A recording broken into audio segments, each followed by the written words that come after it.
Là, on peut rappeler que vous avez fait plusieurs actions, notamment devant l'ambassade du Venezuela, devant l'ambassade de l'Islande, devant les banques Rothschild, Goldman Sachs. Ça a fait parler sur Internet. Donc vous pensez être suivi?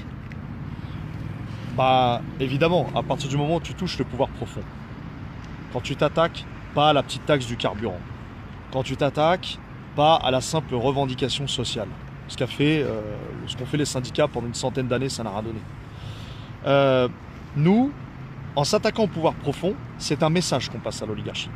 Et quand tu passes un message comme celui-ci, et si le nombre de groupes comme le nôtre augmente avec le temps de manière exponentielle, on passe de 2-3 groupes à 100, 400, 500, 1000 groupes, là, on pose un problème à l'oligarchie. On va les mettre en lumière.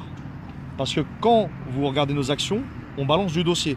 Oui, c'est uniquement de l'information. C'est de l'information, mais in situ. Tu vois ce que je veux dire? On fait de l'information, on est sur place, devant. Tu vois, et on met une pression en fait par notre présence, par la visibilité de notre gilet jaune. C'est un peu ce que faisait We Are Change à l'époque. Exactement. D'ailleurs, force à eux. Tu fais bien de les citer parce que je les ai souvent en tête. Eux, ils ont été pionniers dans cette histoire.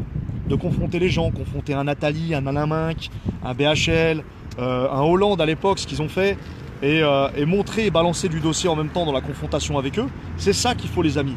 Parce qu'en faisant ça, bah oui, effectivement, depuis un moment, on pense qu'on est suivi. Bah d'ailleurs, on sait qu'on a les renseignements territoriaux avec nous. Quand on dit avec nous, il faut bien comprendre, c'est-à-dire en nous suivant. Voilà, et donc forcément, ils regardent si on va pas aller plus loin, si on n'est pas radicalisé. Or, ils savent très bien qu'on n'est pas radicalisé. Nous, on est pacifique et bienveillant. Simplement, en fait, en balançant du dossier et de l'information comme ça, on met en lumière ceux qui sont dans l'ombre. C'est ça notre créneau. Mettre en lumière ceux qui sont dans l'ombre. Et ceux qui sont dans l'ombre, c'est cette oligarchie. Qui connaît aujourd'hui les frères Wertheimer, par exemple? Qui connaît la famille Hermès? Qui connaît Vincent Bolloré exactement vraiment dans sa vie, dans ses casseroles qu'il transporte? Qui connaît Alain Minc? Qui connaît Attali, à part simplement sur les plateaux télé, mais plutôt dans leur vie quotidienne? Tu vois, nous c'est ça qu'on veut mettre en avant. Qui a connu Antoine Bernheim, le banquier de Lazare? Qui connaît Monsieur Mathieu Pigasse? Tu vois, ces gens-là, on veut les mettre en lumière. On n'est pas simplement dans le petit article qu'un petit journal peut faire, on est dans leur vie. Et c'est ça, je pense, qui les fait chier. Très bien, je vous remercie pour votre témoignage.